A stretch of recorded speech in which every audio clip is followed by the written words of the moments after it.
नमस्कार मित्रों, आज हम पढ़ेंगे रासायनिक अभिक्रिया एवं समीकरण। तो सबसे पहले हम देखते हैं रासायनिक अभिक्रिया।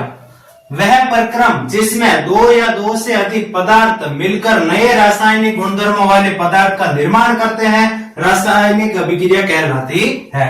यानी कि वह प्रक्रम या फिर वह प्रक्रिया जिसके अंदर दो अलग अलग रासायनिक गुणों वाले पदार्थ मिलते हैं और नया अलग प्रकार का रासायनिक गुणधर्म वाला पदार्थ बनाते हैं। इस पूरे के पूरे प्रक्रिया या प्रक्रम को हम कहते हैं रासायनिक अभिक्रिया। अब जैसे उदाहरण के तौर पर देखते हैं, हम यहाँ पर हाइड्रोजन है जो कि गैस के फॉर्म में, इसका गुण अलग है, और ऑक्सीजन ये भी गैस के फॉर्म में है और इसका रासायनिक गुण अलग है। लेकिन जब हाइड्रोजन और ऑक्सीजन दोनों मिक्स होते हैं तो हम यहाँ पर देखते हैं कि H2O यानी कि जल का निर्माण होता है, जो कि इसका रासायनिक गुणधर्म अलग है। कहने का मतलब यह है कि अलग अलग रासायनिक गुणधर्म है किसी पदार्थों के, अगर वो साथ में आते हैं तो एक नए रासायनिक गुणधर्म वाले पदार्थ का निर्माण करेंगे। इस पूरी की पूरी प्रक्रिया को हम यहाँ पर रासायनिक अभिक्रिया कहते हैं। अब हम देखते हैं कि हम कैसे कह सकते हैं कि रासायनिक अभिक्रिया हुई है या फिर रासायनिक अभिक्रिया का निर्धारण किस प्रकार से होता है। तो सबसे पहले हम देखेंगे कि रासायनिक अभिक्रिया के लिए क्या होना चाहिए। तो सबसे पहले अगर कोई अवस्था में परिवर्तन हो रहा है तो हम कह सकते हैं कि रासायनिक अभिक्रिया हुई है। अब मान लिया हमारे पास दो गैस है, हाइड्रोजन और ऑक्सीजन। अब हाइड्रोजन और ऑक्सीजन गैस है, दोनों की अवस्था गैसीय अवस्था है, लेकिन दोनों मिलने के बाद में यहाँ पर जल का निर्माण होता है जो कि लिक्विड होता है। तो यहाँ पर तो गैसीय अवस्था थी और यहाँ पर द्रव अवस्था में परिवर्तित हुआ। तो इस प्रकार से हम कह सकते हैं कि यहाँ पर रासायनिक अभिक्रिया हुई है। दूसरा तरीका, रंग में परिवर्तन। अब मान लीजिए हमारे पास कोई लोहा है, उसको हम बाहर रखेंगे तो उस पर जंग लग जाएगी। लोहे का कलर अलग था लेकिन जंग उस पर लगी, उसका रंग क्या हो जाता है, अलग हो जाता है। यानी कि रंग में परिवर्तन होना भी रासायनिक अभिक्रिया का संकेत है, लेकिन ये नेचुरली होना चाहिए, यानी कि प्राकृतिक रूप से होना चाहिए। अब किसी पर पेंट करते हैं या किसी पर कलर चढ़ाते हैं, वो चीज अलग है, वो भौतिक परिवर्तन में आता है या फिर भौतिक अभिक्रिया में आता है। लेकिन रासायनिक अभिक्रिया में वही आएगा जो प्राकृतिक रूप से रंग परिवर्तित होगा। गैस का निकास, यानी कि अगर किसी भी अभिक्रिया में या फिर किसी अभिक्रिया में गैस का निकास होता है या फिर गैस उत्सर्जित हो रही है, गैस निकलती है, तो उस समय भी यहाँ पर रासायनिक अभिक्रिया होती है। अब चौथा परिवर्तन, तापमान में परिवर्तन, यानी कि कोई वस्तु है उसका तापमान परिवर्तित हो रहा है तो वहां पर भी रासायनिक अभिक्रिया होती है। मान लिया हम किसी को दूध को गर्म कर रहे हैं या जल को गर्म कर रहे हैं तो उसका क्या है, तापमान परिवर्तित होगा, तो वहां पर क्या होगी, रासायनिक अभिक्रिया। रासायनिक अभिक्रिया जो होती है उसके भाग कौन कौन से हैं। तो दो भाग होते हैं रासायनिक अभिक्रिया के, एक होता है अभिकारक और एक होता है उत्पाद। यहाँ पर हम देखते हैं कि जैसे मान लिया हमारे पास है H2 और प्लस है O2 और तीर का चिन्ह के बाद हमारे पास आ रहा है H2O। तो तीर के चिन्ह से इस तरफ वाले ये तो होंगे अभिकर्मक और ये होंगे हमारे पास उत्पाद। अब इसको समझते हैं कि है क्या ये। रासायनिक अभिक्रिया में भाग लेने वाले पदार्थ यहाँ पर अभिकारक कहलाते हैं। यानी कि ये दो है जो शुरुआती तौर पर अभिक्रिया जिससे शुरू हुई है, तो ये सारे होंगे अभिकारक। और जैसे अभिक्रिया के फल स्वरूप जो प्राप्त होता है पदार्थ, उसको हम कहते हैं उत्पाद। देखो हमारे पास ये पदार्थ है जो अभिक्रिया हुई है, अभिक्रिया के फल स्वरूप हमें प्राप्त हुआ है, इसमें हमारा कोई योगदान नहीं, हमारा योगदान इनका था, इनको हमने मिक्स किया। लेकिन ये जो बना है, ये बना है केवल और केवल इनके फल स्वरूप, यानी कि रासायनिक अभिक्रिया से बना है, तो ये होता है उत्पाद और ये होते हैं अभिकारक। या फिर हम कह सकते हैं तीर के उस तरफ होते हैं उत्पाद और इस तरफ होते हैं अभिकारक। ये कभी कभार पूछ दिया जाता है कि रासायनिक अभिक्रिया दे देंगे कोई और उसमें हमें रासायनिक अभिक्रिया दे देंगे कोई, जैसे कि यह है 2H2 प्लस O2 और इसके बाद अभिक्रिया के बाद में 2H2O। अब इसमें मैं पूछ देता कि अभिकारक कौन कौन से हैं। हाइड्रोजन और ऑक्सीजन तो अभिकारक है और जो H2O है ये क्या है, ये उत्पाद है। और उदाहरण है हमारे पास मैग्नीशियम का। अगर मैग्नीशियम की अभिक्रिया हो रही है ऑक्सीजन के साथ और फलस्वरूप हमें प्राप्त हो रहा है मैग्नीशियम ऑक्साइड, तो इसमें भी हमें अभिकारक और उत्पाद के बारे में जानना। तो अभिकारक होंगे मैग्नीशियम और ऑक्सीजन और उत्पाद होगा हमारे पास मैग्नीशियम ऑक्साइड। जो ये हमारे पास दो संख्या ये हमें अभिक्रिया को संतुलित करने के लिए, परमाणुओं की संख्या बराबर करने के लिए काम में ली गई है। देखिए रासायनिक अभिक्रियाओं को समीकरण के रूप में लिखना रासायनिक समीकरण कहलाता है और कोई नहीं पूछता है, ठीक है। हम पढ़ते हैं केवल और केवल जो इम्पोर्टेंट है। तो सबसे पहले हम पढ़ेंगे यहाँ पर संतुलित रासायनिक समीकरण। हम यहाँ पर पढ़ेंगे संतुलित रासायनिक समीकरण।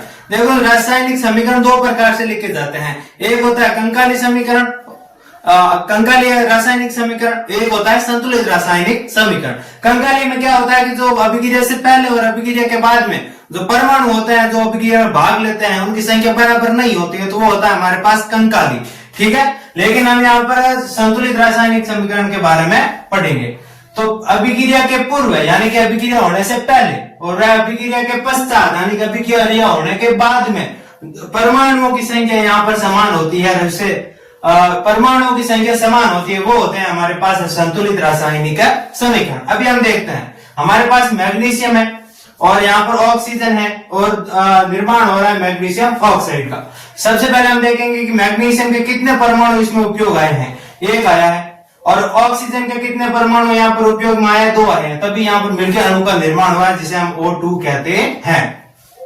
इसके बाद हम देखते हैं कि अभिक्रिया के बाद में क्या हो रहा है। यहाँ पर मैग्नीशियम कितना है, एक, और ऑक्सीजन कितना है, एक। लेकिन अभिक्रिया के पहले और अभिक्रिया के बाद में दोनों के परमाणु संख्या क्या है, अलग अलग है, इसलिए ये क्या है, ये कंकाली है, ये कंकाली रासायनिक समीकरण है।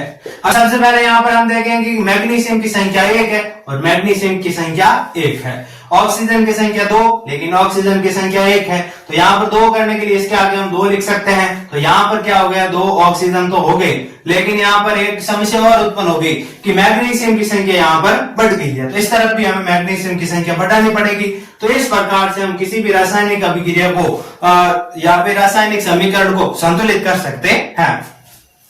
संतुलित करने की विधि को हम हीट एंड ट्रायल विधि कहते हैं, जो कि एक बड़ी विधि होती है। उसको नहीं पूछेगा, लेकिन उसका नाम पूछ सकता है, विधि कौन सी होती है जिससे रासायनिक समीकरण संतुलित होते हैं, वो होती है हमारे पास हीट एंड ट्रायल विधि।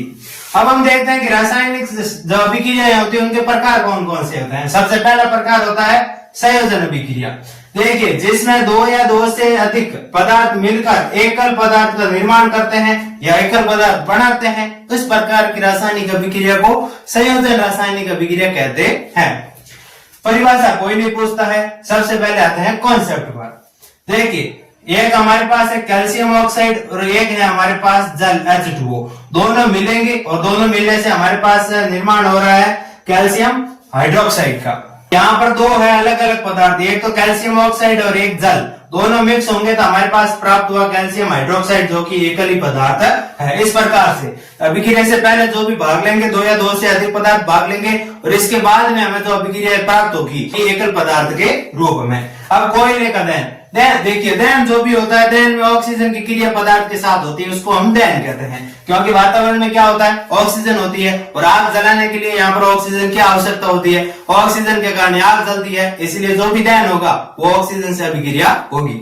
अब हम देखते हैं कोयले का दहन, यानी कि कोयले की ऑक्सीजन के साथ अभिक्रिया। कोयला मतलब क्या, कोयला मतलब होता है कार्बन, क्योंकि कोयले में कार्बन ही होता है और कार्बन की अभिक्रिया ऑक्सीजन के साथ होने से कार्बन डाइऑक्साइड बनती है।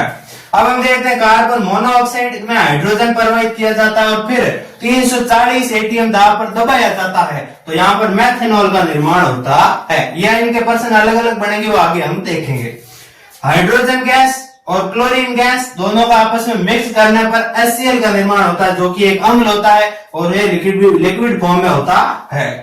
कॉपर और अब कॉपर के दहन की बात करते हैं। कॉपर दहन का मतलब ऑक्सीजन से क्रिया, तो कॉपर की ऑक्सीजन के साथ क्रिया हुई तो हमारे पास प्राप्त हुआ कॉपर ऑक्साइड।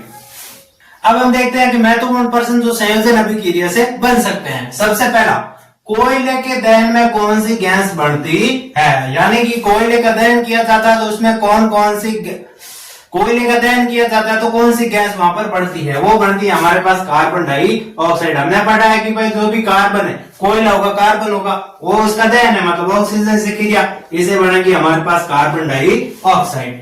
बिना बुझा हुआ चूना किसे कहते हैं, बिना बुझा हुआ चूना होता है कैल्शियम ऑक्साइड, यानी कि CaO, इसे हम कहते हैं बिना बुझा हुआ चूना। और हमारे पास है बुझा हुआ चूना, बुझा हुआ चूना किसे कहते हैं, कैल्शियम हाइड्रोक्साइड को हम यहाँ पर बुझा हुआ चूना कहते हैं। CaO ये होता है कैल्शियम ऑक्साइड और ये होता है कैल्शियम हाइड्रोक्साइड।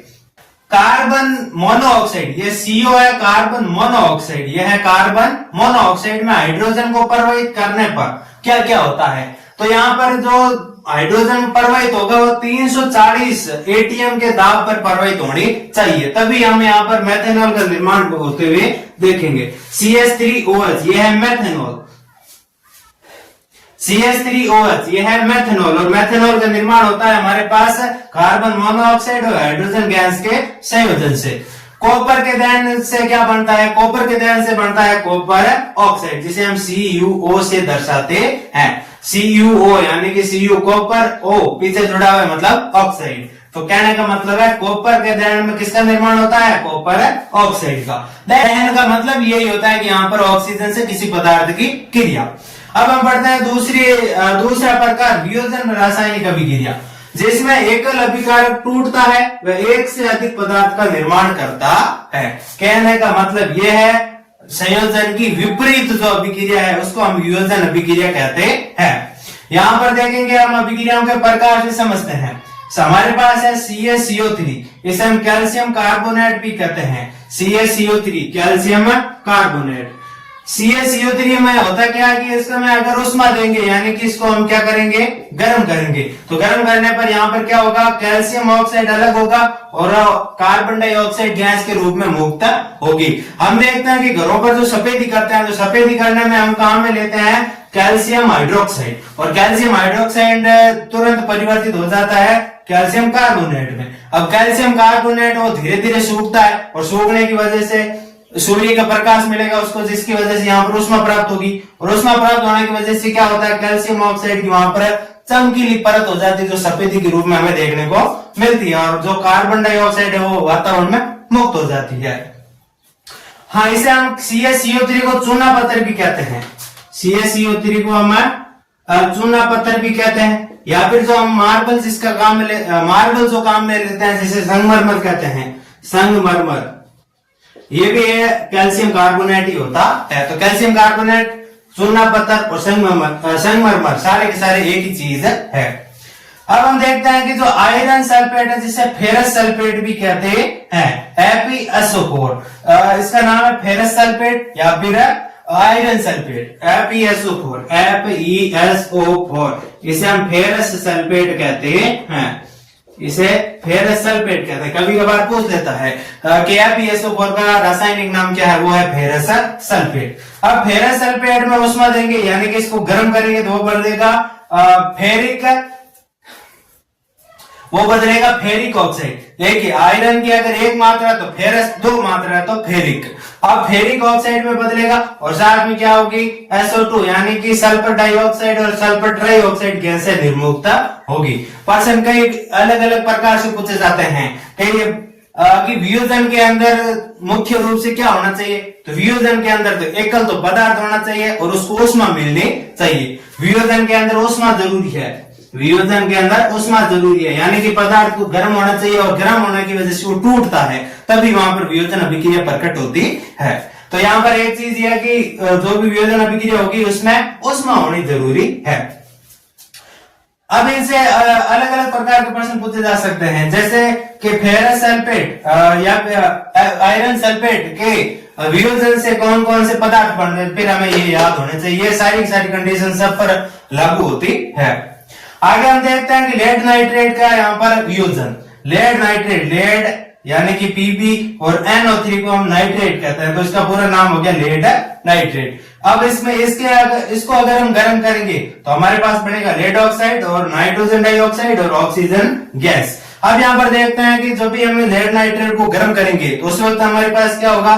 जो नाइट्रोजन डाइऑक्साइड वो भूरे रंग के रूप में निकलेगी।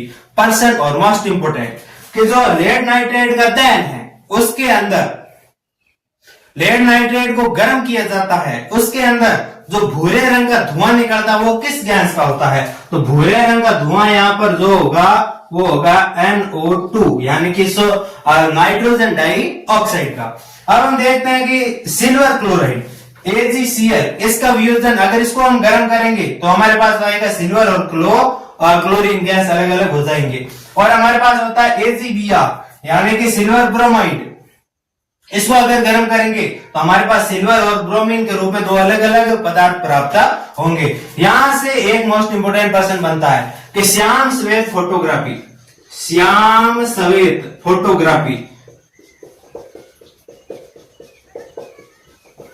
श्याम सफेद फोटोग्राफी में कौन सा रसायन उपयोग में लिया जाता है? वो रसायन है हमारे पास AgBr यानी कि सिल्वर ब्रोमाइड। देखिए जो भी पहले के जो भी रील वाले कैमरे आते थे जिसमें से रील रखी जाती थी उसमें के ऊपर जो सिल्वर ब्रोमाइड का क्या होता था, लेपन होता था। अब अगर कोई फोटो खींचेगा तो कैमरे का साइड खुलेगा, खुलने की वजह से क्या होगा, जो प्रकाश है वो इस रील पर पड़ेगा और रील पर पड़ने की वजह से वहां पर Ag और Br अलग अलग होंगे तो वहां पर अभिक्रिया होगी। तो उस अभिक्रिया का उपयोग होता है श्याम श्वेत फोटोग्राफी, जो ब्लैक एंड व्हाइट फोटो बनते हैं। कहने का मतलब है श्याम श्वेत फोटोग्राफी में कौन सा रसायन है? AgBr मोस्ट इंपोर्टेंट है, कई बार पूछा जाता है।